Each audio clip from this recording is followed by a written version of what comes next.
Good morning guys. তো এখন বাজছে 10টা কি 10:30। তো চল আপাতত বেরোনো যাক। আমি এখন একটু বেরোবো সকাল সকাল সারগাছি মিশনে যাব, কারণ শারদামণির জন্মতিথি উপলক্ষে একটা ছোট্ট প্রোগ্রাম রাখা হয়েছে। এটাই আমাকে আমার বান্ধবী কিন্তু বলেছিল, কিন্তু গিয়ে দেখি একদমই উল্টো, কারণ প্রচুর লোকজন এসেছে। আর আমি এখানে এসেছি আগে, বাট এরকম প্রোগ্রামে কোনোদিনও আসিনি যে কীরকম ভিড় হয় সেটা আমার জানা ছিল না।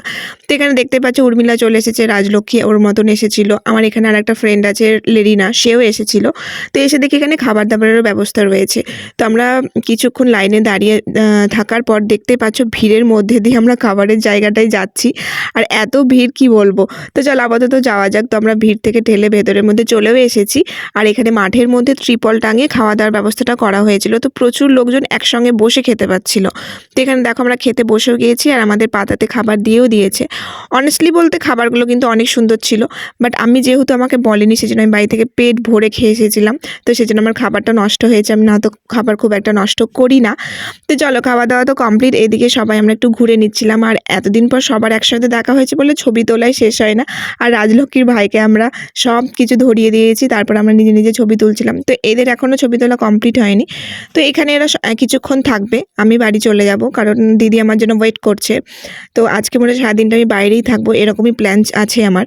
তো চল আপাতত যাওয়া যাক। এদেরকে টাটা বলে আমি বেরিয়ে পড়েছি, আর আসার পথে আমাদেরকে প্রসাদ দিয়ে দিয়েছিল, সেটা নিয়ে নিয়েছি। ওখান থেকে আমি বেরিয়ে চলে এসেছি খাদি মেলা, যেখানে দিদি আর রুহি আমার জন্য ওয়েট করছিল, কারণ রুহির আঁকা প্রতিযোগিতা শেষ হয়েছে অনেকক্ষণ। তারপর আমি চলে আসি খাদি মেলায়, ওদের সাথে দেখা করে নিই, সেখানে একটুখানি ঘোরাঘুরি করে নিয়ে, যেহেতু দিদি আমার সাথে এসে, তো দিদি অনেক কাজ নিয়েই আসবে সাথে।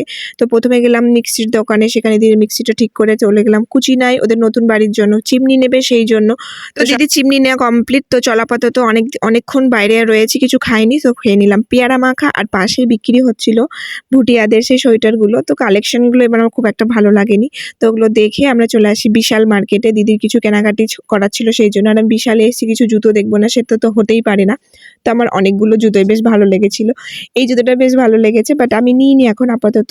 তো চল আপাতত বাজার টাজার করে নিই, তো বাড়ি যাওয়া যাক, কারণ সারাদিন বাইরে আছি, আমার একদম ভালো লাগছে না। সেই সকাল 11টায় বেরিয়ে এখন সন্ধ্যে 6টা বাজছে। তাই ফাইনালি একটু বাড়িতে বসেছি। আর এখানে রুই আমাকে দিতে হলো একটা বিস্কুট। আর এদিকে দেখো মা আর দিদি বানাচ্ছিল কলাইয়ের ডালের সরু চুকলি আর পায়েস, যেটা খেতে বেশ অনেক টেস্টি হয়। আগে আমি খেতাম না, বাট এখন বেশ ভালোই লাগে। তো চল আপাতত খাওয়া দাওয়া কমপ্লিট, দিদি রুহি বাড়ি চলে গেল।